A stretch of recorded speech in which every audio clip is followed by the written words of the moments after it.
Okey, dari rumah Malaysia Liverpool ni, senang ke nak cari kedai halal? Jom saya tunjukkan kat mana kedai halal. Restoran halal, kedai runcit halal, kedai jual ayam daging halal. Yang pertama yang paling dekat ni lah, sebelah rumah kita, Granby Halal Butcher. Ni ada jual daging-daging, kedai runcit lah. Dan kalau nak makanan segera, dia bermula petang sampai tengah malam. Ni kedai depan ni, dia ada jual pizza, dia ada jual kebab, burger apa semua pun halal. Boleh makan halal. Ni dia surau. Surau ada juga depan rumah kita, kalau tak nak pergi Masjid Ar-Rahmah.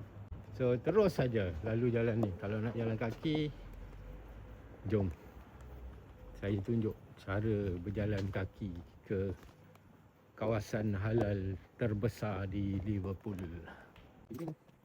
Ini lagi laju, ini semua lagi laju. Tengok kiri kanan ada rumah-rumah, kawasan perumahan kejalanan. Ada dapur lah di sini, Muslim ada, lokal ada, orang jual lain pun ada. Tapi orang Malaysia juga ada. Baru cakap ada orang Islam. Kita sampai je kat simpang ni. Selesai dulu dengan saya.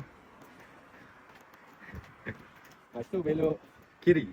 Belok kiri, jalan sikit, belok kiri dalam 20 meter. Kemudian belok kanan.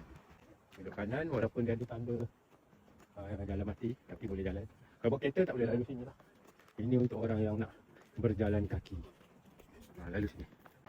Nama dia Holtart Road. Terus lagi ke depan, straight je, terus lurus saja. Sambil tu tengok atas, tengok juga kiri kanan. Itu. Kalau bisa hidup juga. Terus lagi, straight saja.